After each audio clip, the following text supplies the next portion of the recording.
Welcome दोस्तों। Roy classes के channel पे मैं अर्पित सिंह आप सभी का स्वागत करता हूं। और जैसा कि हम लोग सीटेट के प्रैक्टिस सेट को देख रहे थे, तो आज हम जो प्रैक्टिस सेट लेके आए हैं वो प्रैक्टिस सेट आपका आज 12 जनवरी का है। जो पिछली बार हुआ था 12 जनवरी 2023, वही प्रैक्टिस सेट लेके आया हुआ हूं। और पिछला प्रैक्टिस सेट हम सभी लोगों ने किया था।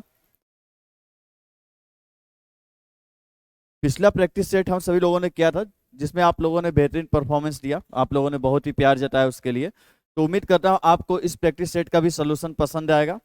और जो भी आपके राय हो या जिस तरीके के आप बदलाव चाहते हो कि सर इस तरीके से नहीं, इस तरीके से करवाइए या इस तरीके से करवाइए, तो सारी चीज़ें आप कमेंट में जरूर बता दिया करिए। क्योंकि पिछली बार भी पिछले प्रैक्टिस सेट को भी आप लोगों ने बहुत प्यार जताया, काफ़ी लोगों ने देखा, पसंद किया। तो पर मैं उम्मीद करता हूँ कि जो भी आपको पसंद ना पसंद आए उसे आप जरूर कमेंट किया करिए और लाइक कर दिया करिए यदि पसंद आए तो। और पिछले वाले के लिए प्यार देने के लिए बहुत बहुत धन्यवाद। और आज का जो प्रैक्टिस सेट है वो 12 जनवरी का है। पहला पेज थोड़ा डिस्टर्ब है, तो देखिए क्वेश्चन पे आगे बढ़ते हैं हम लोग। क्वेश्चन को लेते हुए आगे बढ़ते हैं। और ये आपके सामने पहला क्वेश्चन आता है। इस आंसर के ऊपर मत जाइए, ये आंसर गिवन जो है उस बच्चे का है जिस बच्चे ने अपने ऑप्शन में क्वेश्चन में आंसर लगाया हुआ था। तो इस आंसर के ऊपर नहीं जाना है, छुपा ही देता हूं आप लोग के लिए। तो देखिए पहला क्वेश्चन आपके सामने है कि विकास विकास आगे एक अनिरंतर प्रक्रिया है। विकास एक क्रमिक प्रक्रिया है। विकास व्यक्तिगत कारकों से प्रभावित होता है लेकिन वातावरणीय कारकों से नहीं। विकास वातावरणीय कारकों से प्रभावित होता है लेकिन व्यक्तिगत कारकों से नहीं। तो बताइए विकास निम्नलिखित में से चारों में से क्या है। तो देखिए विकास एक अनिरंतर प्रक्रिया है, जबकि विकास के सिद्धांत पे मैंने पढ़ाया था जब सीटेट वाले आप बैच देखे होंगे। तो पहला ही सिद्धांत आता है निरंतरता का सिद्धांत कि विकास निरंतर चलने वाले जीवन पर्यंत। और जाहिर सी बात है किसी व्यक्ति का विकास, पेड़ पौधे, हर चीज का विकास निरंतर चलता है, विकास कभी भी रुकता नहीं है। तो यहाँ लिखा विकास अनिरंतर प्रक्रिया है, क्या ऑप्शन गलत। विकास एक क्रमिक प्रक्रिया है। विकास क्रम के अनुसार चलती है, एक के बाद दूसरा क्रम आएगा, दूसरे के बाद तीसरा क्रम आएगा। जाहिर सी बात है विकास में क्रम देखने को मिलता है। पहले दूध के दांत आएंगे, फिर दूध के दांत टूटेंगे, तभी स्थायी दांत आएगा। ये एक क्रम फिक्स है।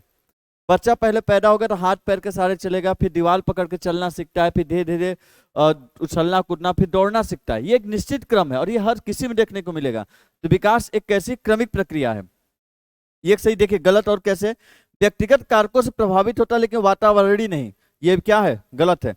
विकास व्यक्तिगत कारकों से प्रभावित होता है लेकिन वातावरण से नहीं, जबकि विकास का सिद्धांत है कि वातावरण एवं वंशानुक्रम का अंतःक्रिया। विकास वातावरण और वंशानुक्रम दोनों चीजों से प्रभावित होता है। वातावरणीय कारकों से प्रभावित होता है लेकिन व्यक्तिगत कारकों से नहीं, ये भी गलत है। विकास हर एक चीज से प्रभावित होता है।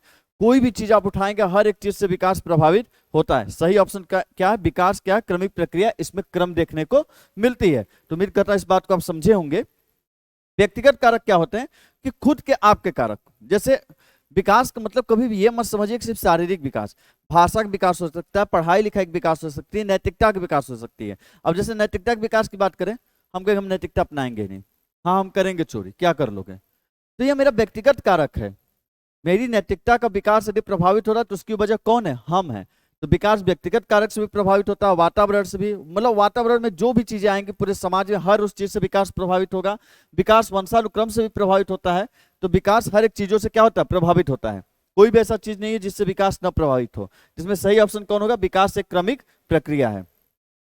अगले क्वेश्चन की तरफ बढ़ते हैं। दूसरे नंबर, अब यहां से पेज एकदम अच्छे आने लगे, सुंदर सुंदर आने लगे, तब सुंदर सुंदर जवाब भी दिया करिएगा। तो देखिए निम्न में से कौन सा विकास को प्रभावित करने वाला वातावरणीय कारक है। निम्न में से कौन सा विकास को प्रभावित करने वाला वातावरणीय कारक है।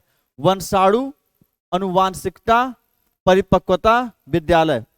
मैं थोड़ा क्वेश्चन को नीचे कर देता हूं ताकि देखिए इंग्लिश में भी देख सकते हैं। चलिए, तो निम्न में से कौन सा विकास को प्रभावित करने वाला वातावरणीय कारक, वंशाणु, अनुवांशिकता, परिपक्वता या विद्यालय। तो वह कौन सा कारक है, कौन सा निम्नलिखित में से वातावरणीय कारक कौन सा है। इन चारों में से वातावरणीय कारक कौन सा है जो विकास को प्रभावित करता है। विकास को तो सब प्रभावित करते हैं लेकिन वह कारक बताओ जो वातावरण में पाया जाता है। देखिए वंशानुक्रम, जीन्स, डीएनए की बात कर रहा है। क्रोमोजोम, जीन्स, डीएनए पढ़े होंगे जो माता पिता से गुण आते हैं। तो ये वातावरणीय कारक नहीं, ये वंशानुक्रम कारक है, अनुवांशिक कारक है। अनुवांशिकता, ये भी अनुवांशिकता वंशानुक्रम का कारक है। परिपक्वता, परिपक्वता क्या होता है? जैसे आपको जीन्स और डीएनए माता पिता से मिले होंगे वैसे ही आपकी शारीरिक परिपक्वता होती है। यदि मिला है आपसे जीन्स की आपकी हाइट इतनी होगी तो इतनी होगी, और हाइट इतनी होगी तो इतनी, और हाइट यदि मिली होगी इतनी होगी तो इतनी। यदि मिला है कि सर के बाल झड़ जाने चाहिए माता पिता के जीन्स में डीएनए से, तो बाल झड़ेंगे ही झड़ेंगे। परिपक्वता भी क्या होता है? अनुवांशिक या वंशानुक्रम का कारक होता है। विद्यालय, आपको हमेशा बोला हूं कि सीटेट में वातावरण का मतलब समझा करिए समाज, अपने समझने के लिए वातावरण पर्यावरण का मतलब समाज समझा करिए, आसानी रहेगा। विद्यालय किसका हिस्सा है? समाज का। और विद्यालय की वजह से बच्चों के विकास प्रभावित होते हैं, तो विद्यालय किसका हिस्सा होता है? समाज का। मतलब विद्यालय किसका हिस्सा है? वातावरण का। तो निम्नलिखित में से विकास को प्रभावित करने वाला वातावरण वाला कारक कौन सा होगा? विद्यालय होगा। तो आप समझ गए होंगे निम्नलिखित में से वातावरण को प्रभावित करने वाला कौन सा कारक है? विद्यालय है। अगले क्वेश्चन की तरफ बढ़ते हैं। ये रहा अगला क्वेश्चन। बहुत छोटे बच्चों के लिए निम्न में से कौन सा सामाजिकरण का प्राथमिक और प्रधान घटक है? पहला जनसंचार, दूसरा सांस्कृतिक प्रचलन, तीसरा विद्यालय, चौथा परिवार। ये तो इतना आसान है कि इसको बताने की जरूरत नहीं है, लेकिन झट से पहले कमेंट करके बताइए कि निम्नलिखित में से कौन सा है कारक। झट से कमेंट करके बताइए निम्नलिखित में से कौन सा कारक है। तो आपको हमेशा पढ़े सामाजिकरण का प्राथमिक कारक क्या होता है? परिवार।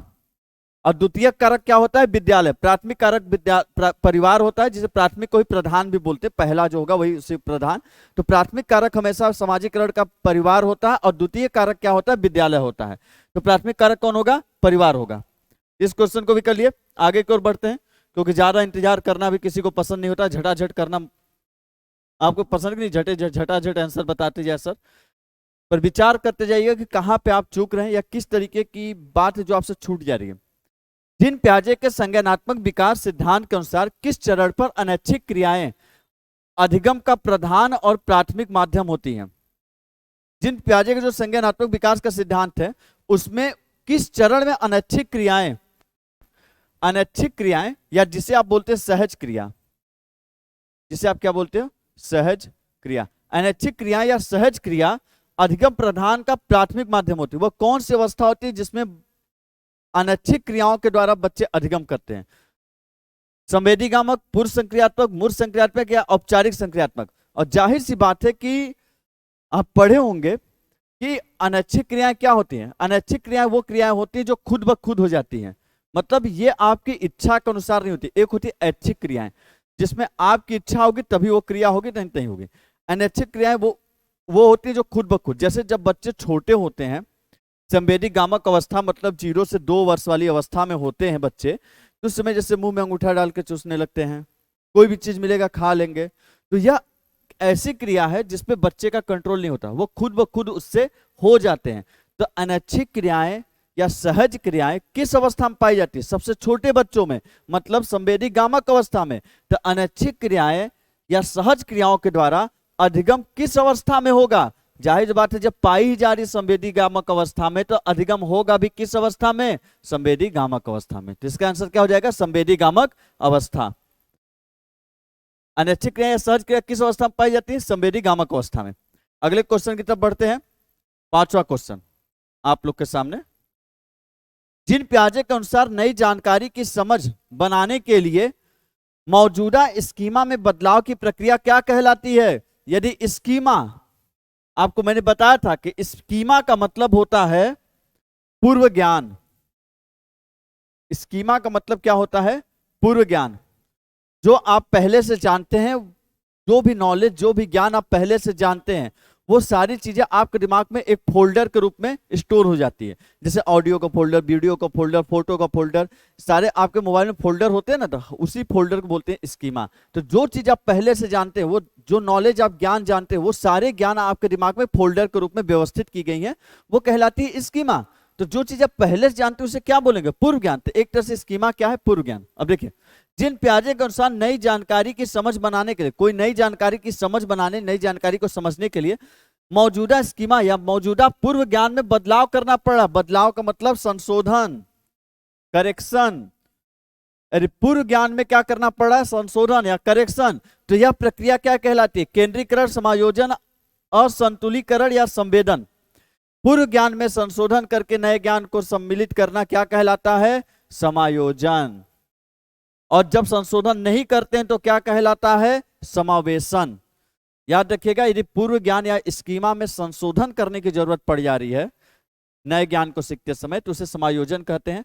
पर नए ज्ञान को सीखते समय यदि पूर्व ज्ञान में न संशोधन करने की जरूरत पड़ी, न कोई बदलाव करने की जरूरत पड़ी, तो उसे बोलते हैं समावेशन, या जिसे आप बोलते हैं आत्मसातकरण। तो इसका सही आंसर क्या होगा? समायोजन। अगले क्वेश्चन की तरफ बढ़ते हैं झटाझट। छठवां, एकदम बच्चों वाला क्वेश्चन, एकदम आराम से क्वेश्चन। यदि आप पढ़े होंगे तो एक झटके में, वाइगोस्की पढ़े होंगे तो एक झटके वाला तो आपको पूरी तरह संपूर्ण गाथा याद होगी। समीपस्थ विकास का क्षेत्र संप्रत्यय निम्न में से किसने बताया था? समीपस्थ विकास का क्षेत्र जेडपीडी, जेडपीडी के बारे में किसने बताया था? एकदम आपसे दिख रहा है सामने, कोई सोचने की जरूरत ही नहीं, लेव वाइगोस्की। जेडपीडी के बारे में किसने बताया था? लेव वाइगोस्की।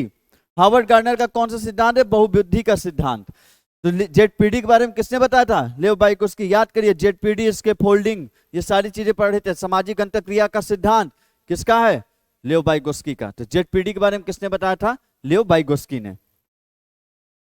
जो बच्चे नए होंगे या वीडियो नहीं देखे होंगे, जाइएगा, एकदम शॉर्ट में छोटा वीडियो है, एक नजर बस देख लीजिएगा, आपको सारी चीजें लेव वाइगोस्की हर एक वैज्ञानिक के बारे में मिल जाएंगी। शॉर्ट में वीडियो बिल्कुल, और लेकिन पूरी की पूरी है। आपको जो प्रैक्टिस करवाऊंगा आप देखिएगा, एक क्वेश्चन नहीं छूटने वाले, सब बनेंगे। शॉर्ट और संपूर्ण गाथा प्लेलिस्ट आपको मिल जाएगी। लेव वाइगोस्की ने विकास को खालिस्तान से में बदलाव के रूप में परिकल्पित किया। किसमें से किसमें बदलाव के रूप में परिकल्पित किया था? तो देखिए, स्कीमा संप्रत्यय सामाजिक स्तर पर सहभागी क्रियाओं और अनुग्रहित प्रक्रियाओं, अनैच्छिक क्रियाओं, और स्कीमा व्यक्तिगत क्रियाओं और बाह्य प्रक्रियाओं। तो देखिए, सीटेड में क्वेश्चन लगाने की जो टेक्निक है, जो हमेशा मैं आपको समझाना चाहता हूं, पहले गलत ऑप्शन को जो दिख जाए उसे काटिए, एलिमिनेट कीजिए, आपको आंसर सीधे दिखेंगे। ऐसे तो दिख गया कि सामाजिक स्तर पर सहभागी, लेव वाइगोस्की ने बोला है सामाजिक विकास का सिद्धांत। लेव वाइगोस्की ने कौन सा सिद्धांत दिया है? सामाजिक अंतःक्रिया का, सामाजिक अंतःक्रिया का सिद्धांत। और समाज में सहभागिता होती है, सहभागिता मतलब समाज में सभी लोग साथ साथ रहते हैं, समाज में चर्चा परिचर्चा रहती है, तो वही बोला सामाजिक स्तर पर सहभागी क्रियाएं सही हैं। और अनुग्रहित प्रक्रियाएं, और जो ग्रहण करते हैं दूसरों के विचारों से जो सीखते हैं, ये सारी चीजें चलती हैं। तो लेव वाइगोस्की के अनुसार कौन सा ऑप्शन सही होगा? दूसरा। यदि आप कंफ्यूजन नहीं समझ में आ रहा तब आप क्या करिए, बस आपको ऑप्शन पढ़िए। स्कीमा और संप्रत्यय, तो आपको मालूम स्कीमा के बारे में किसने बताया? जिन प्याजे। ऑप्शन गलत। अनैच्छिक क्रियाएं और स्कीमा, स्कीमा के बारे में किसने? जिन प्याजे। व्यक्तिगत क्रियाएं और बाह्य प्रक्रियाएं, लेव वाइगोस्की ने कोई व्यक्तिगत मतलब पर्सनली, इंडिविजुअली मतलब पर्सनली नहीं बोला है कि आप अकेले को देखेंगे। लेव वाइगोस्की हमेशा एक समाज की बात किए हैं, कभी व्यक्तिगत अकेले की बात किए ही नहीं है। वो बात करते हैं समाज में लोग कैसे सीखते हैं इसके बारे में। तो ये ऑप्शन क्या? लेव वाइगोस्की का हो ही नहीं सकता। तो कौन सा ऑप्शन सही होगा? दूसरा। करने के कई टेक्निक है, जैसे आपको सही लगे, पर मेरे हिसाब से तो जो ऑप्शन पहले गलत दिखे उसे हमेशा काट लेना चाहिए। अगले क्वेश्चन की तरफ बढ़ते हैं। लॉरेंस कोहलबर्ग ने बच्चों और वयस्कों में नैतिक तर्क की व्याख्या करते हुए चरणों का क्रम प्रतिपादित किया था। तो आपको यदि याद होगा तो आपको मालूम होगा 4, 6, 8, 10 कितने किए थे? एकदम झट से पहले बता दीजिए, जो बच्चे देखेंगे उनको मालूम होगा। लॉरेंस कोहलबर्ग ने अवस्था बताई थी 3 और चरण बताए थे 6। उनको पता भी होगा क्या क्या चरण, क्या कहानी थी। जाइएगा लेव वाइगोस्की देखिएगा, एकदम शॉर्ट वीडियो, आराम से पूरी कहानी एक चक्कर में लेव वाइगोस्की भी खत्म हो जाए, सॉरी लॉरेंस कोहलबर्ग खत्म हो जाएंगे। तो मैं कंफ्यूज हो गया था, इसके लिए माफी चाहता हूँ। लॉरेंस कोहलबर्ग की वीडियो, सारी वीडियो आपको प्लेलिस्ट में मिल जाएगी। तो देखिए, चरण कितने बताए थे? 6। तो लॉरेंस कोहलबर्ग ने बच्चों और वयस्कों में नैतिक तर्क की व्याख्या करते हुए कितने चरणों के बारे में प्रतिपादित किया था? 6। ऑप्शन नंबर 2 सही। ऑप्शन नंबर 2 क्या हो जाएगा? सही। अगले क्वेश्चन की तरफ बढ़ते हैं।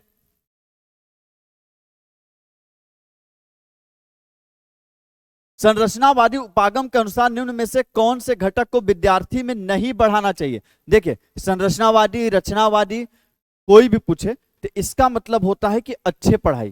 जैसे पूछेगा, एक चीज बता दूं, चाहे संरचनावादी बोले, चाहे रचनावादी बोले, या बोले प्रगतिशील शिक्षा, कंफ्यूज मत होइए कि आखिर ये है क्या।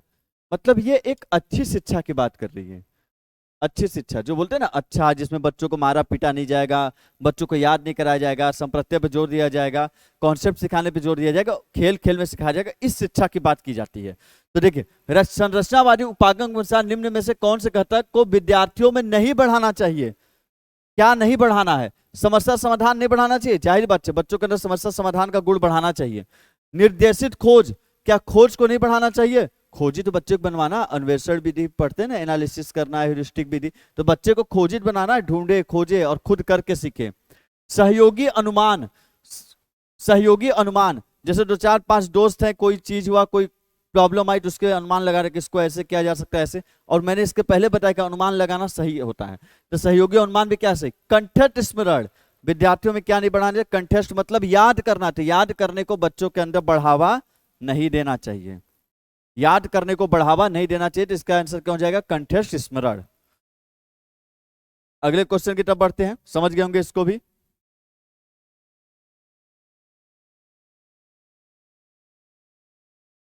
देखिए, बुद्धि लब्धि परीक्षण के संदर्भ में निम्नलिखित में से कौन सा कथन सही है? बुद्धि लब्धि का जो परीक्षण होता है उसमें निम्नलिखित में से कौन सा कथन सही है? वे बहुत व्यापक तरीके से बुद्धि को मापते हैं। बुद्धि लब्धि परीक्षणों में मापने की एक निश्चित प्रकार की त्रुटि है। बुद्धि लब्धि परीक्षण किसी भी प्रकार के सांस्कृतिक पूर्वाग्रह से मुक्त है। बुद्धि लब्धि परीक्षण हमेशा अत्यधिक विश्वसनीय होते हैं। बोला निम्नलिखित में से कौन सा सही है? तो देखिए, बुद्धि लब्धि परीक्षण बहुत व्यापक, मतलब व्यापक तरीके से मापते हैं, लेकिन बुद्धि लब्धि को इतना भी व्यापक तरीके से मापा नहीं जा सकता। बुद्धि इतनी कॉम्प्लिकेटेड चीज है कि आईक्यू से आप माप तो देते हैं 120 140 से, लेकिन इतना डिटेल में आप नहीं माप सकते कि आप कंफर्म होकर बोल दे कि नहीं इसकी आईक्यू 140 है तो है, कभी आप डिटेल में माप ही नहीं सकते। बुद्धि लब्धि परीक्षण को मापने की एक निश्चित लब्धि परीक्षण में मापने की एक निश्चित प्रकार की त्रुटि है, एक फिक्स प्रकार की त्रुटि पाई जाती है बुद्धि लब्धि के अंदर। क्या ऐसा होता है? ये ऑप्शन तो गलत हो गया। आईक्यू को मापते समय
थोड़ी बैटरी खत्म हो गया था, मैं ध्यान नहीं दे पाया था। तो इसके पहले के क्वेश्चन में अब कहाँ से बैटरी खत्म हुई मुझे मालूम नहीं है, पर उम्मीद करता हूँ कि आपको क्वेश्चन समझ में आए होंगे। जो क्वेश्चन पे बैटरी खत्म होगी, समझ में नहीं आएंगे, वो मुझे बता दीजिएगा, ताकि अगले क्लास के अंतर्गत मैं उस क्वेश्चन को ले सकूं। आप बता दीजिएगा कौन कौन से क्वेश्चन में, या मैं खुद ही देख लूंगा कि आवाज नहीं आ पाया है और जिसमें आपको समझ में नहीं आया तो उस क्वेश्चन पर मैं अगला जब प्रैक्टिस सेट करवाऊंगा कल, तो उन क्वेश्चन को ले लूंगा और उन्हें समझा दूंगा। ठीक है, तो देखिए, एक शिक्षक शिक्षिका को पढ़ाने के दौरान विद्यार्थियों के सिखाने की गति पर ध्यान देना चाहिए। एक शिक्षक शिक्षिका को पढ़ाने के दौरान विद्यार्थियों के सिखाने की गति को अनदेखा करना चाहिए, सीखने की गति को अनदेखा करना चाहिए। एक शिक्षक को केवल अच्छा निष्पादन करने वाले विद्यार्थियों की गति पर ध्यान देना चाहिए। एक शिक्षक को विद्यार्थियों के सीखने की गति में व्यक्तिगत भिन्नताओं की अनदेखी करनी चाहिए। बताइए सही ऑप्शन कौन सा होगा? यदि आपने ध्यान से पढ़ा होगा, बातों को ध्यान से सुना होगा, तो आप बता देंगे कि इसमें से सही आंसर कौन सा होगा।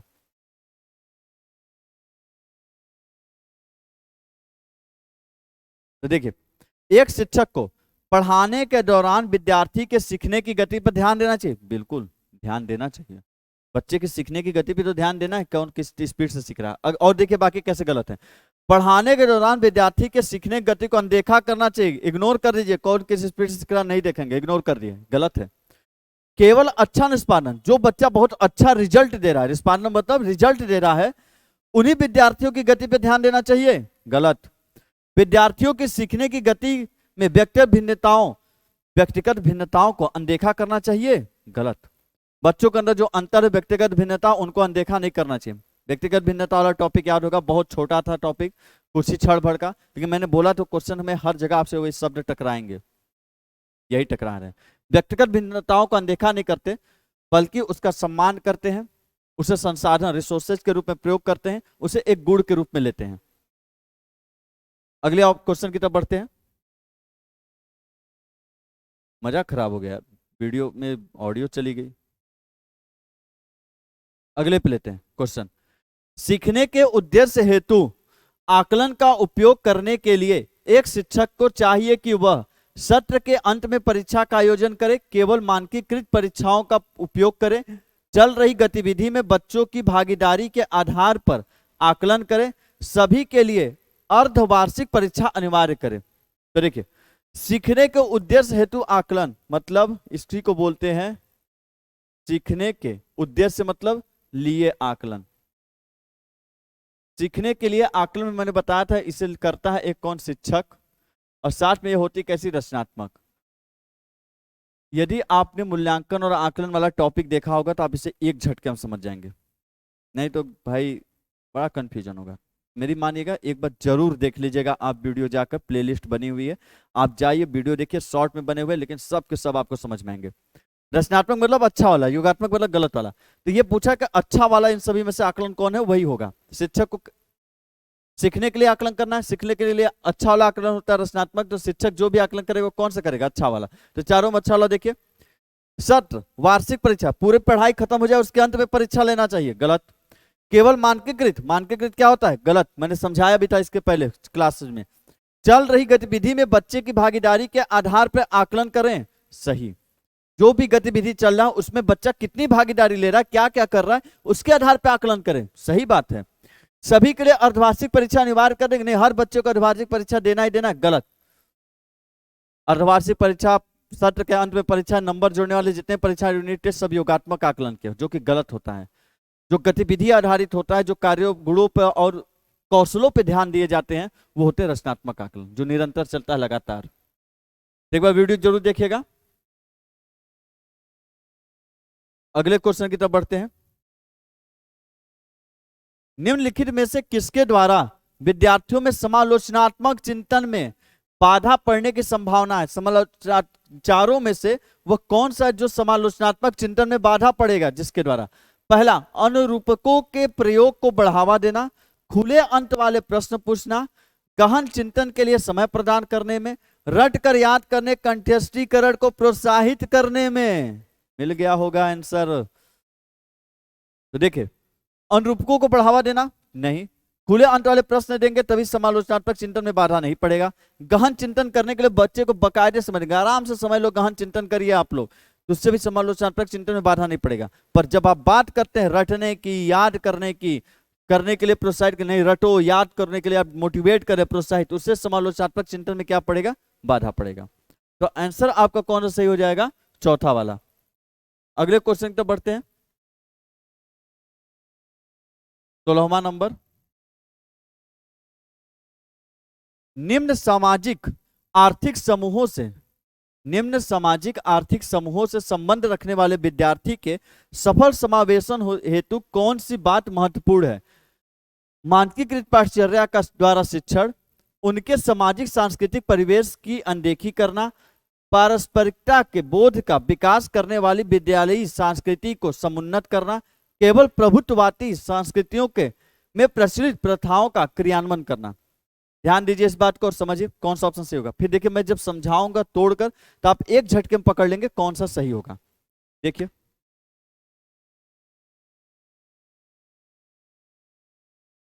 तो देखिए, बोला निम्न सामाजिक आर्थिक समूह, ऐसे समाज जिसको बहुत निम्न माना जाता है, या निम्न जो फाइनेंशियल, आर्थिक मतलब पैसा, जो बहुत गरीब है, जो बहुत निम्न समाज के बच्चे हैं, उनके सफल समावेशन हेतु, सफल समावेशन का मतलब होता है कि समावेशी शिक्षा मतलब सभी को एक ही क्लास में पढ़ाना है, ताकि वो अच्छे से उस क्लास, आपके क्लास के अंदर एडजस्ट कर जाए, क्योंकि वो बाकी बच्चे से बहुत हट के हैं, वो बहुत गरीब परिवार के हैं, बहुत अलग समाज से आए हैं, तो वो वहां एडजस्ट कर सके, अपने आप को अलग ना समझे।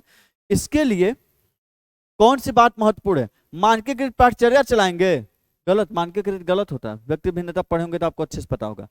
उनके सामाजिक सांस्कृतिक परिवेश, जो निम्न बच्चा आया है उनके सामाजिक सांस्कृतिक परिवेश का अनदेखा करेंगे, इग्नोर करेंगे, गलत।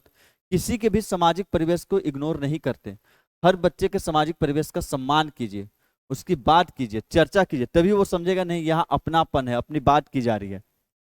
पारस्परिकता के बोध का विकास करने वाली विद्यालय संस्कृति को समुन्नत करना। पारस्परिकता मतलब कि, पारस्परिकता मतलब एक दूसरे से परस्पर अंतरक्रिया करे, बच्चे एक दूसरे से घुले मिले, और उसके समझ का विकास करने वाली विद्यालयी संस्कृति को प्रमोट करना। ये क्या है, सही है, यही तो करना होगा, तभी तो पारस्परिकता बढ़ेगी, बच्चे एक दूसरे के साथ एडजस्ट करेंगे, और इस चीज को क्या करना, समुन्नत करना, बढ़ावा देना। केवल प्रभुत्ववादी संस्कृतियां, ऐसे कल्चर जो प्रभुत्ववादी, जो बहुत चरम पे हैं, जो बहुत ऊंची मानी जाती हैं, जिनको प्रभुत्ववादी संस्कृति जैसे कल्चर जो कि बहुत ऊंचे माने जाते हैं, में प्रचलित प्रथाओं का क्रियान्वयन, मतलब अपने क्लास स्कूल के अंदर या क्लास के अंदर उन्हीं प्रथाओं का प्रचलन कीजिए या क्रियान्वयन कीजिए, वही रीति रिवाज अपनाइए जो ऊंचे ऊंचे संस्कृतियों में या ऊंचे ऊंचे कल्चर में मानी जाती है। गलत, आप सीधे समझ गए, गलत। कौन सा ऑप्शन सही होगा, तीसरा ऑप्शन। आगे की ओर बढ़ते हैं अगले क्वेश्चन पे, 17 नंबर, गलत शब्द जोड़ना, शब्दों को अनियमित रूप से बदलना या छोड़ देना, वाक्यों में शब्दों के क्रम को इधर उधर कर देना, यह सभी किसके स्पष्ट संकेत हैं। अधिगम अक्षमता, स्वलीनता, ऑटिज्म, ध्यान भाव एवं अति सक्रियता विकार या श्रवण बाधिता।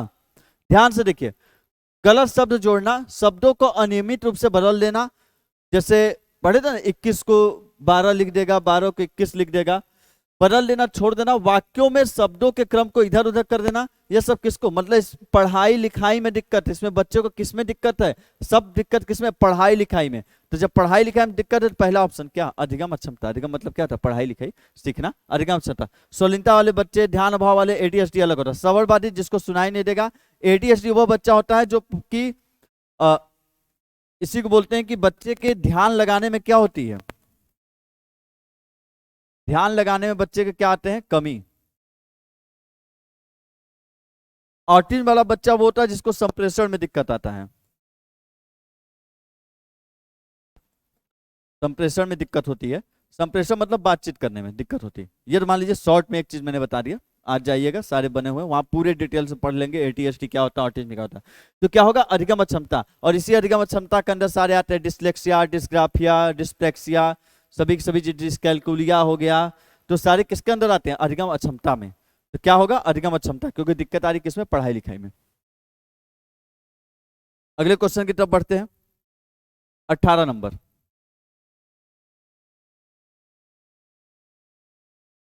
एक दृष्टिबाधित विद्यार्थियों के समावेशन को सफल बनाने के लिए निम्नलिखित में से कौन सा कारक एक बाधक बन सकता है, एक रुकावट बन सकता है, यह बताना है। इलेक्ट्रॉनिक रूप से अभिरूपित व्याख्यान, टिप्पणियां या नोट, रिकॉर्ड किए गए सभ्य व्याख्यान, चित्रात्मक सामग्रियों के स्पर्शनीय प्रतिमान या मॉडल, लिखित विवरण एवं और आरेख। क्वेश्चन बहुत ही आसान है, समझने की बात है। यदि समझ गए तो तोड़ लिया आप क्वेश्चन को एक झटके में। तो देखिएगा, दृष्टिबाधित विद्यार्थी वह बच्चा जो दृष्टिबाधित, जिसे दिखाई नहीं देता, पहले समझिए, दिखाई नहीं देता, ऐसे बच्चों के समावेशन, ऐसे बच्चे एडजस्ट कर सके आपके क्लास के अंदर, समावेशन बनाने के, ये चारों में से वह कौन है जो बाधक या रुकावट बनेगा? एक दृष्टिबाधित बच्चे के पढ़ाई में ये चारों में से कौन रुकावट बनेगा? इलेक्ट्रॉनिक रूप से अभिरूपित व्याख्यान टिप्पणी, बच्चे को दिखाई नहीं दे रहा व्याख्यान, इलेक्ट्रॉनिक रूप से अभिरूपित व्याख्यान टिप्पणी मतलब समझे?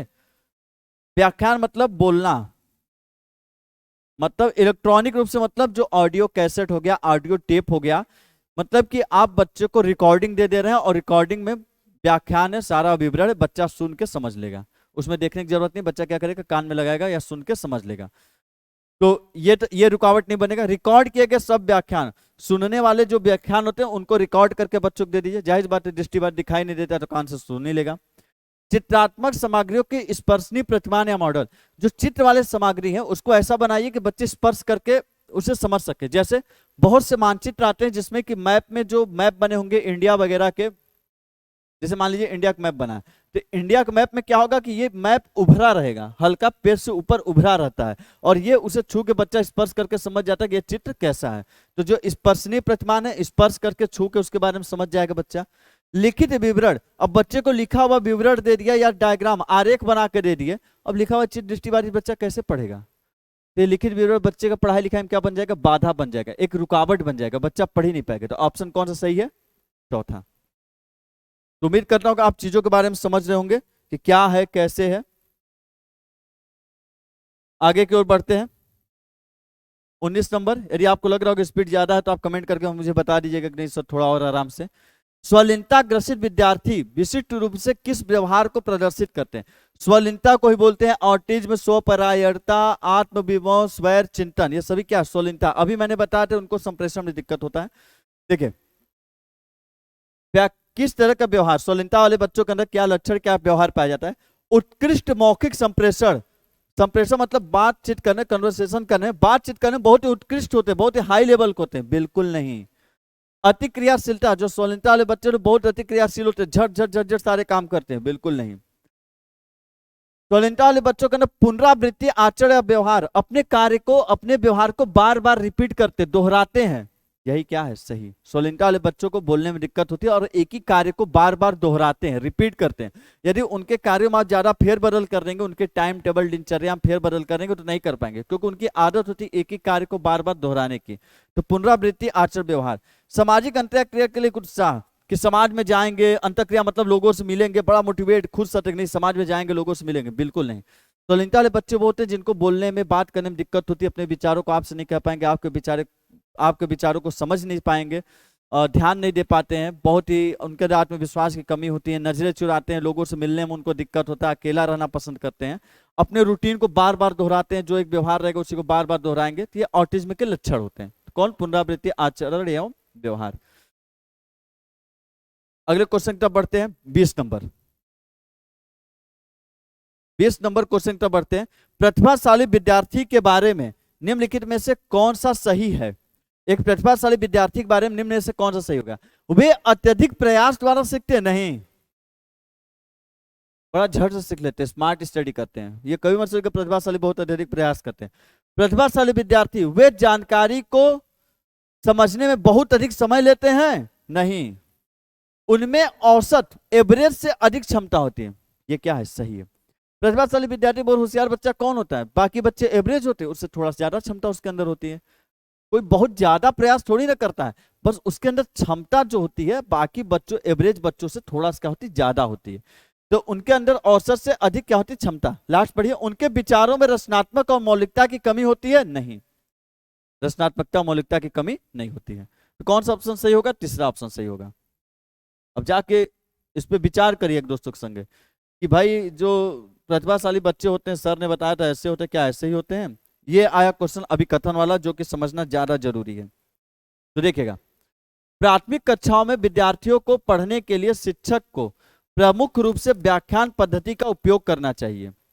पहले देखिएगा कौन सही कौन गलत ये बताइएगा। प्राथमिक कक्षाओं में विद्यार्थियों को पढ़ाने के लिए शिक्षक को प्रमुख रूप से व्याख्यान पद्धति का प्रयोग करना चाहिए। बच्चों को पढ़ाने के लिए व्याख्यान पद्धति का प्रयोग करना चाहिए? नहीं। व्याख्यान पद्धति क्या होती है? गलत। तो ये क्या है? गलत। सीखने की प्रक्रिया सबसे ज्यादा तब प्रभावी होती है जब वह निष्क्रिय श्रवण, मतलब सुन रहा है लेकिन एक्टिव नहीं है, बस सुस्त होकर पढ़ा है और आंख बंद हो रहा है, ऐसे ऐसे जैसे वीडियो देख रहे हैं आंख बंद हो रहा है, नींद लग रहा है बस, लेकिन चालू है कान में जा रहा है, ऐसे नींद लगे जा रहा है, निष्क्रिय श्रवण कर रहा है। मतलब सबसे ज्यादा प्रभावी पढ़ाई तब होता है जब बच्चा ऐसे ऐसे करके सुनता रहे, तब नहीं। मतलब ए और आर दोनों क्या है? गलत। इस तरीके से इस क्वेश्चन को लगाते हैं। बस आप देखते जाइए कि क्वेश्चन को कैसे पकड़ते हैं और कैसे लगाते हैं। अगला, वास्तविक दुनिया के संदर्भ में सीखने के लिए मस्तिष्क है, इसलिए विद्यालय को अधिगम पर जोर देना चाहिए। वास्तविक दुनिया को समझने के लिए मस्तिष्क क्या है? सक्षम है क्या सक्षम है? वास्तविक दुनिया को समझने के लिए मस्तिष्क आपका सक्षम है क्या सक्षम है? जाहिर सी बात है आपका मस्तिष्क वास्तविक दुनिया को समझने के लिए क्या है? सक्षम है। तो सक्षम वाले दोनों ऑप्शन क्या हो जाएंगे? गलत। इसलिए विद्यालय को किस तरह का अधिगम पर जोर देना चाहिए? रचनात्मक, ये दोनों तो गलत हो गए, इस पे देखना ही नहीं है। रचनात्मक पे जोर देना चाहिए कि पाठ्य पुस्तक आधारित? पाठ्य पुस्तक आधारित क्या होता है? गलत होता है। पाठ्य पुस्तक केंद्रित है, रचनात्मक अधिगम पे जोर देना चाहिए। कौन सा ऑप्शन सही हो जाएगा? पहला। ऐसे ढूंढा जाता है। आप सोचेंगे कोई लिखवा दे, कहीं पढ़ ले, नहीं। जो विशेषताएं लिखवाते हैं ना, बस यहीं से उठा के इस लाइन को लिखवा दिए रहेंगे, आप रटते रहेंगे। समझिए चीजों को, तब समझेंगे कि रचनात्मक सही होता है, रचनात्मक सही होता है, पाठ्य पुस्तक केंद्रित गलत होता है। तो कौन सा होगा? सक्षम और रचनात्मक। अगले क्वेश्चन की तरफ बढ़ते हैं। 23 नंबर, रचनावाद किसका समर्थन करता है? जो रचनावाद होता है किसका समर्थन करता है? शिक्षार्थियों द्वारा नए ज्ञान के सृजन में? बिल्कुल सही। शिक्षार्थियों द्वारा नए ज्ञान के अस्वीकृति में? बिल्कुल गलत। रचनावाद अच्छा होता है भाई। शिक्षार्थियों द्वारा नया ज्ञान बच्चा सृजन कर रहा है, इसके क्या करता है? इसी का समर्थन करता है। शिक्षकों द्वारा नए ज्ञान की अस्वीकृति, मतलब शिक्षक नए ज्ञान की अस्वीकृति कर रहा है, हम एक्सेप्ट नहीं करेंगे, तुम नया ज्ञान सीख के आया है, गलत। पहले से अर्जित ज्ञान का पुनरुत्पादन, जो पहले से बच्चा जानता है उसी को बार बार पढ़ाते रहिए, बार बार उसी को प्रोड्यूस करते रहिए, ये क्या है? गलत। रट कर याद किया, रट कर भाई गलत। शिक्षार्थियों द्वारा नए ज्ञान के सृजन में? रचनात्मक सही होता है। व्यवहारात्मक गलत होता है। कई व्यवहारात्मक आएगा तो दिखाऊंगा। व्यवहारात्मक क्या होता है? गलत होते हैं। व्यवहारात्मक वो होता है जो बोलता है पुरस्कार लेना चाहिए, बच्चे अपने ज्ञान का निर्माण खुद नहीं करते हैं, उनको सिखाना रटाना पड़ता है, उन सब चीजों की बात करता है व्यवहार वाला। कक्षा में सभी शिक्षार्थियों को शामिल करने के लिए विविध साधन प्रदान करना महत्वपूर्ण है। इसमें से कौन सा जो साधन बच्चों को प्रदान करना चाहिए? बच्चों को कक्षा में सभी शिक्षार्थियों को शामिल करने के लिए इसमें से इन चारों में से कौन सा साधन बच्चों को प्रदान करना चाहिए? संलग्नता शामिल करने में, ताकि सभी बच्चे पढ़ाई लिखाई से जुड़े रहे, संलग्न रहे, जायज बात है, ये क्या करना चाहिए। बाकी कैसे गलत हो भी देखिए। प्रतिस्पर्धा कंपटीशन, आपको बोला था कली वाले में कि क्या होंगे, ये गलत होते हैं। भेदभाव करना, ये भी क्या है? गलत है। अबोधगम्य चीज, मतलब बोध मतलब तो समझ में आने वाला, अबोधगम्य मतलब जो समझ में नहीं आए। मतलब क्या होता है? नहीं। और नहीं के सेंस में लगाते हैं शब्द विलोम में। तो बोध मतलब होता है, बोधगम्य मतलब जो समझ में आए, अबोधगम्य मतलब जो समझ में ना आए उन चीजों को, गलत। कौन सा ऑप्शन चाहिए? संलग्नता, ताकि बच्चे जुड़े एक दूसरे परस्पर, पढ़ाई लिखाई हर एक चीज से उनका जुड़ाव हो, संलग्न हो। अगला क्वेश्चन देखते हैं, 25 नंबर क्वेश्चन।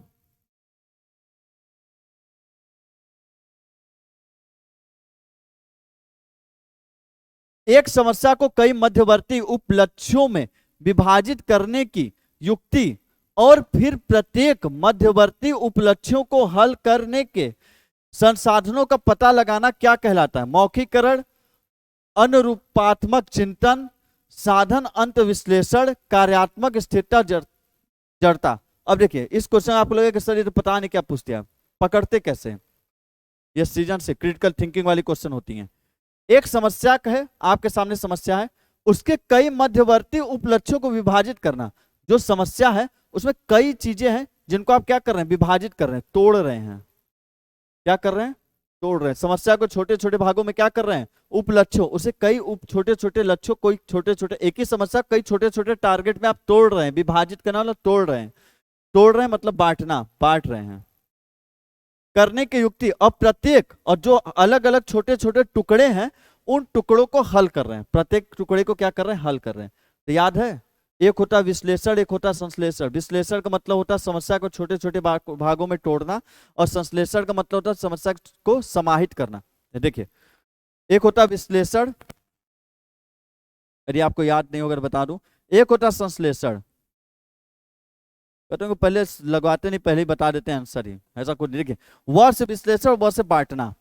समस्या जब छोटे छोटे टुकड़ों में तोड़ के बांटते हैं तो विश्लेषण, और जब सभी टुकड़ों को एक में मिलाया जाता है, समाहित करते हैं। समाहित करना मतलब मिलाना, याद रखिए, स से संश्लेषण, स से समाहित करना, मिलाना। जब सभी टुकड़ों को एक में मिलाते हैं तो इससे बोलते हैं संश्लेषण। तो यहाँ क्या कर रहा है, तोड़ रहा है, तो इसमें कहाँ है विश्लेषण, इस ऑप्शन। ये आपका क्या हो जाएगा, सही हो जाएगा। तो आप समझ गए होंगे कैसे ये ऑप्शन सही है। आप जिस तरह के जैसे वीडियो चाहते होंगे आप झटाझट कमेंट कर दिया करिए, मैं सारी चीजों बना दूंगा। और बिल्कुल ऐसा करेंगे कि बारूद, मेरे दोस्त की भाषा में बोले तो एकदम बारूद। तो देखिए, अगले क्वेश्चन की तरफ बढ़ते हैं। अभिकथन, पहले कथन पढ़िए। अध्यापक को पढ़ाई जाने वाली अवधारणाओं, अध्यापकों को पढ़ाई जाने वाली अवधारणाओं के बारे में विद्यार्थी के सहज सिद्धांत के बारे में जानना चाहिए। जो अध्यापक हैं उनको, अध्यापकों को पढ़ाए जाने वाली अवधारणाओं के बारे में विद्यार्थी के सहज सिद्धांतों के बारे में जानना चाहिए और उसी के आधार पर पाठ आगे बढ़ाना चाहिए। सहज सिद्धांत क्या होते हैं, सहज लिखेगा, कहीं कहीं वैकल्पिक लिखेगा।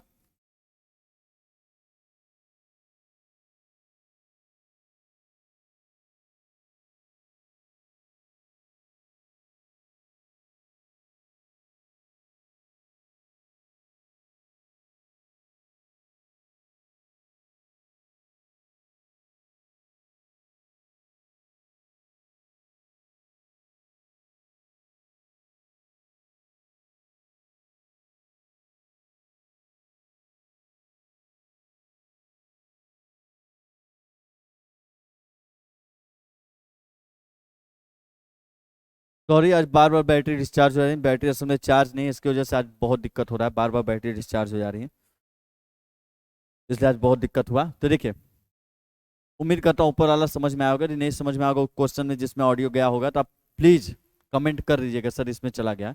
आज माफी चाहता हूँ, कई बार बैटरी बार बार डिस्चार्ज है, मैं बराबर ध्यान दिए जा रहा हूँ, ऑडियो पर ध्यान उतर जा रहा है, इसलिए मुझे मालूम नहीं चल रहा कब से ऑडियो कट जा रही है। तो प्लीज कमेंट करिएगा जिसमें जिसमें ऑडियो कटा होगा, समझ गए। तो देखिए, कथन पढ़ते हैं। अध्यापकों को पढ़ाई जाने वाली अवधारणा के बारे में विद्यार्थियों के सहज सिद्धांत के बारे में जानना चाहिए और उनके आधार पर पाठ को आगे बढ़ाना चाहिए। अभी आपको करे कंफ्यूज आखिर ये होता क्या है। तो देखिए, सहज सिद्धांत मतलब होता है वैकल्पिक अवधारणा। जैसे होता है ना, मैंने कल बताया था, जैसे आप जानते हैं कि कोई भी चीज ऊपर फेंकते नीचे कैसे आते हैं, आप बताएंगे गुरुत्वाकर्षण बल। आप क्या बताएंगे, गुरुत्वाकर्षण बल। पर एक बच्चे से पूछा जाएगा बताओ सब चीज ऊपर फेंकते नीचे क्यों आता है, वो कुछ भी बता सकता है। बताएगा धरती माता माता है, वो भगवान है, इसलिए वो सभी को नीचे खींच लेती हैं। वो उसका एक अपना अलग लॉजिक होगा, जो बच्चे का एक अपना अलग लॉजिक होता है। जो आप बोलते हैं बिना सर पैर का क्या बोल दिया ये, उसी को बोलते हैं सहज सिद्धांत या वैकल्पिक अवधारणा। तो जब भी टीचर को कोई भी अवधारणा पढ़ा रहा है टीचर, तो उस अवधारणा को पढ़ाते समय क्या बच्चों के इस तरह के सिद्धांत जो होते हैं, इस सभी सिद्धांतों के बारे में जानना चाहिए और उसके आधार पर पाठ को पढ़ाना चाहिए। पॉजिटिव लग रहा है ना, बिल्कुल ऐसा करना चाहिए। ये क्या है, सही। क्योंकि जब आप जानेंगे बच्चे का पूर्व, आप पढ़ते हैं कि नवीन ज्ञान को पूर्व ज्ञान से जोड़ के पढ़ाना चाहिए। अब आपके क्लास में बच्चा आया, आपको पढ़ाना गुरुत्वाकर्षण। अब बच्चे का पूर्व ज्ञान क्या है कि धरती माता के अंदर ताकत होती है, इसलिए धरती माता भगवान है, देवी है, इसलिए सभी चीज जो भी ऊपर फेंकते नीचे चला जाता है। ये उसका पूर्व ज्ञान है। और आपको नवीन ज्ञान पढ़ाना गुरुत्वाकर्षण, और हमेशा बोलते हैं नवीन ज्ञान को पूर्व ज्ञान से जोड़ के पढ़ाइए। और जब उसके इस लॉजिक को आप अनदेखा कर देंगे तो इसका मतलब उसके पूर्व ज्ञान पे आप जोड़ ही कहाँ पाए, तो उसके लॉजिक को अनदेखा नहीं करते, बल्कि उसी चीज के जरिए हम उसको गुरुत्वाकर्षण तक पहुंचाते हैं। तो पहला क्या होगा, सही होगा। तर्क क्या, विद्यार्थियों में सहज सिद्धांत एक प्रकार की वैकल्पिक अवधारणा, आगे ना सब वैकल्पिक अवधारणा होती है और आगे के अधिगम में बहुत मायने रखती हैं। यह भी क्या है, सही। जो वैकल्पिक अवधारणाएं होते बच्चे किस तरह के, जो खुद के लॉजिक होते हैं, खुद किसे उन्होंने जो समझ बनाया अपना, वो उनके आगे के अधिगम में बहुत मदद करती हैं। उसी समझ के जरिए चीजों को समझ लेते हैं, उनको याद करने को नहीं लगता। तो ए और आर दोनों सही है। और आर क्या ए के बारे में सही डिस्क्राइब कर रहा है, बिल्कुल सही, ए और आर सही है और आर ए की सही व्याख्या करता है। तो देखिए ए और आर दोनों सही है तो आप समझ गए, लेकिन आर ए की सही व्याख्या करता है कि आर ए की सही व्याख्या नहीं करता, ये कैसे पता करेंगे? यहाँ क्यों की लगा दीजिए कि अध्यापकों को पढ़ाए जाने वाली अवधारणा के बारे में विद्यार्थियों के सहज सिद्धांत के बारे में जानना चाहिए और उसी के आधार पर पाठ को आगे बढ़ाना चाहिए, क्योंकि विद्यार्थी के सहज सिद्धांत एक प्रकार की वैकल्पिक अवधारणाएं होती है और आगे के अधिगम में बहुत मायने रखते हैं। तो हमेशा क्यों की जोड़िएगा, तब आपको समझ में आ जाएगा कि आर इसकी सही व्याख्या कर रहा है या फिर नहीं कर रहा है। व्याख्या करने मतलब कि ये एक लाइन है, इस लाइन का यह सही वजह, यह वजह सही दिया गया है, रीजन सही दिया गया है कि नहीं, तो सही रीजन दिया गया है तो पहला क्या हो जाएगा? सही हो जाएगा। तो एक बार फिर मैं आप सबसे माफी चाहता हूं कि आज ऑडियो बार बार कट जा रहा था, क्योंकि बैटरी चार्ज नहीं थे, तो वीडियो बनानी भी तो थी आप लोग के लिए, ऑन डिमांड बात रहती है आपकी। क्वेश्चन छूट तो नहीं गया? नहीं, 27 नंबर। अगले क्वेश्चन की तरफ बढ़ते हैं। विद्यालय को ऐसी शिक्षण शास्त्रीय प्रविधियों को बढ़ावा देना चाहिए जो केवल सीखी गई सामग्री को पुनरुत्पादन पे जोर न दे। विद्यालय को ऐसी शिक्षण शास्त्रीय प्रविधियों को बढ़ावा देना चाहिए, इस तरीके की शिक्षण विधि को बढ़ावा दीजिए जो केवल सीखी गई सामग्री, जो बच्चा पहले से सीखा गया है, के पुनरुत्पादन पर जोर न दे। इस लाइन को पहले समझिए कि सीखी गई सामग्री का पुनरुत्पादन क्या होता है। सीखी गई सामग्री का पुनरुत्पादन का मतलब होता है बच्चे के पास पूर्व ज्ञान कुछ ना कुछ होता है, अब बार बार वही चीज पढ़ा रहे हैं, जो बच्चे को आता है बार बार उसी चीज को पढ़ाया जा रहा है, जो आ रहा है वही चीज पढ़ाया जा रहा है, उसको बोलता है कि उसको बोला जाता है सीखी गई सामग्री का पुनरुत्पादन करना, दोबारा उसी को प्रोड्यूस कर रहे हैं। तो विद्यालय को ऐसे शिक्षण विधि को बढ़ावा देना चाहिए जो केवल सीखी गई सामग्री का पुनरुत्पादन न करे। ऐसे शिक्षण विधि को, विद्यालय में ऐसे शिक्षण विधि को अपनाया जाना चाहिए जो बच्चा जो पहले से जानता है उसी को बार बार रिपीट ना करे, कुछ नया सिखाएं। तो ये क्या है? सही है। आर पढ़िए। संवेग और संज्ञान एक दूसरे से अलग होते हैं। गलत। संवेग और संज्ञान एक दूसरे से बहुत ही घनिष्ठ संबंध होता है, मतलब ए सही है और आर क्या है? गलत। अरे अधिगम वाला पढ़ेंगे में बताया था संज्ञान और संवेग के बीच बहुत घनिष्ठ संबंध होता है। संज्ञान मतलब होता है पढ़ाई लिखाई, संवेग मतलब होता है आपकी भावनाएं। तो जाहिर बात है जैसे क्लास में है, किसी बच्चे को आपने बोला रट कराया तो वो चिढ़ गया, शर्मिंदा हो गया, अगले दिन से वो पढ़ाई आएगा नहीं, वो बहाना बनाने लगेगा घर पे, वो सोचेगा आपके क्लास में ना आए। आप मार दिए, पीट दिए, डर गया। डरना क्या है? एक भावना है, संवेग है। अब वो डर गया तो उसकी वजह से उसकी पढ़ाई खराब हो जाएगी। इसलिए संज्ञान और संवेग में बहुत गहरा संबंध होता है, दोनों एक दूसरे को प्रभावित करते हैं।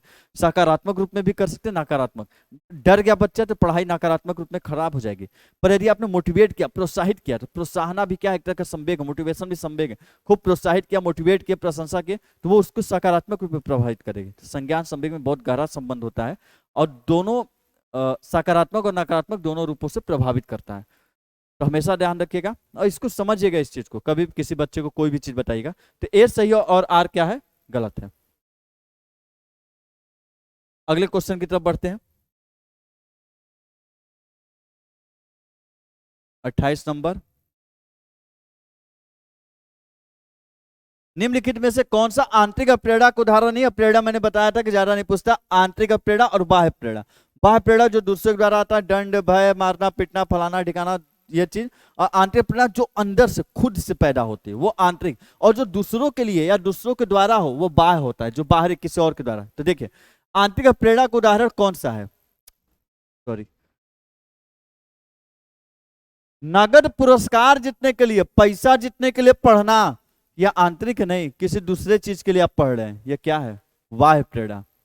अपने साथी की प्रशंसा पाने के लिए कि भौकाल बना रहे क्लास में, यदि पढ़ने में बड़ा तेज है, दो चार लोग ताके भी पढ़ेंगे तो थोड़ा देखे भी कि भाई पढ़ने में बड़ा तेज है, तो क्या भौकाल बनाने के लिए पढ़ना चाहिए? नहीं, वो भी आप दूसरे के लिए पढ़ रहे हैं। अरे खुद के लिए पढ़ो, आधे तो इसलिए पढ़ते हैं भौकाले बनाने के लिए, तो दूसरों को दिखाने के लिए पढ़ना चाहिए, तो वो भी बाह्य प्रेरणा होगा, आंतरिक नहीं।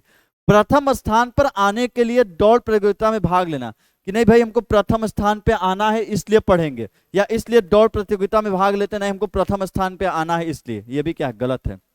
जिज्ञासा बस किसी विषय, आपके अंदर क्यूरियोसिटी है, जिज्ञासा, ये कैसे होता है, क्यों होता है, इसकी वजह क्या है, इसलिए आप पढ़ाई कर रहे हैं, तो ये क्या है? आंतरिक प्रेरणा है। ये कैसे प्रेरणा है? आंतरिक।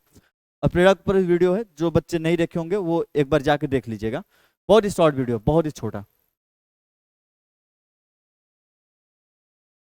अगले क्वेश्चन पे आते हैं। उम्मीद की शायद 29 नंबर क्वेश्चन होगा।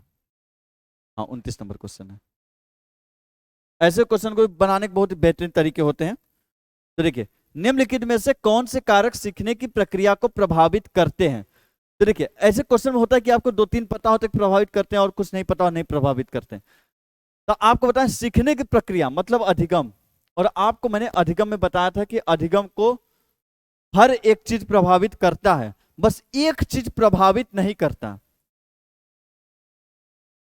अधिगम को सभी चीजें प्रभावित करती हैं, बस एक चीज प्रभावित नहीं करता, और जो प्रभावित नहीं करता वो क्या है, लिंग।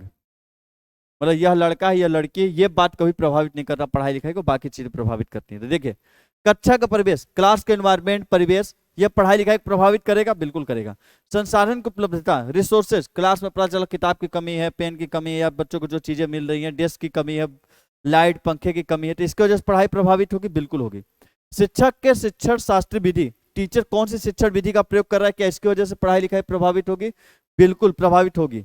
विद्यार्थियों के तत्परता का स्तर, विद्यार्थी कितने तत्पर हैं पढ़ने के लिए, विद्यार्थी कितने ज्यादा उत्सुक है पढ़ने के लिए, क्या इसके वजह से पढ़ाई लिखाई प्रभावित होगी, बिल्कुल प्रभावित होगी। मतलब चारों के द्वारा प्रभावित लिखाई क्या होगी, प्रभावित होगी। तो 1 2 3 4, ऑप्शन नंबर चौथा क्या होगा, सही होगा। अगले क्वेश्चन तब बढ़ते हैं, लास्ट। एक अनुकूल शिक्षण अधिगम वातावरण के लिए किसकी आवश्यकता होती है। एक अनुकूल मतलब कि जो सही शिक्षण अधिगम के लिए वातावरण, एक ऐसा पढ़ाई लिखाई का एनवायरनमेंट, वातावरण जहां बच्चों के लिए अनुकूल हो, प्रतिकूल मतलब उनके विरोध में, अनुकूल मतलब जो उनका साथ दे, उनका सपोर्ट करे। एक अनुकूल शिक्षण अधिगम के वातावरण के लिए किसकी आवश्यकता है, अधिक से अधिक जोखिम कि क्लास के अंदर बहुत अधिक से अधिक जोखिम हो, नहीं भाई। विकर्षण, विकर्षण या व्यवधान का न्यूनता हो। विकर्षण मतलब जो चीजें बच्चों को डिस्टर्ब करती हैं या जो चीजें बच्चों को पसंद नहीं है उसमें कमी हो, जाहिर सी बात है इसकी क्या है, जरूरत होगी। व्यक्तिगत भिन्नताओं को नजरअंदाज करना, जो व्यक्तिगत भिन्नता होती है उसको नजरअंदाज करना चाहिए, नहीं भाई बिल्कुल नहीं। अनम्य, गैर लचीली, अनम्य मतलब होता है कठोर। शैक्षिक कार्य प्रणाली हो, बिल्कुल नहीं। तो देखिए, कठोर होगा तब भी गलत होगा, सरल होगा तब भी गलत होगा, पर लचीला होगा तो क्या होगा, सही होता है। हमेशा चीजें लचीली होनी चाहिए, न कठोर न सरल। विकर्षण, व्यवधान, जब बच्चों के अंदर जो विकर्षण होते हैं, बच्चों को जो चीजें डिस्टर्ब कर रही हैं पढ़ाई लिखाई में, उनके न्यूनता करना, उनमें कमी करेंगे तो उस चीजों से अधिगम का वातावरण क्या होगा, बहुत ही अनुकूलित बनेगा। तो कौन सा ऑप्शन सही है, दूसरा नंबर। तो ये आपके 30 के 30 क्वेश्चन थे, और आज बैटरी कई बार डाउन हुई तो उसके लिए मैं आपसे माफी चाहता हूँ, क्योंकि आज चार्ज नहीं हो पाई थी बैटरी, बराबर बीच में ऑडियो कट जा रहा था। तो जिस जिस क्वेश्चन पे कटा होगा ऑडियो, आप उस क्वेश्चन को टाइप कर दीजिएगा, ताकि मैं उसका स्क्रीनशॉट लेके अगले जो प्रैक्टिस सेट करवाऊंगा कल, तो उन्हें मैं एक बार एक्सप्लेन कर दूंगा। तो आप इतनी मदद करिएगा, और बाकी यदि वीडियो पसंद आई हो तो लाइक करिएगा, और पेपर आ रहा है तो मेहनत कर लीजिए, एक एक दिन खिसकते जा रहे हैं, वीडियो सारे बने हुए, प्लेलिस्ट लगे हुए हैं, जाइए पढ़िए, अपने राय सारी चीज़ें कमेंट में दीजिए। इसी के साथ आपसे विदा लेते हैं, जय हिंद।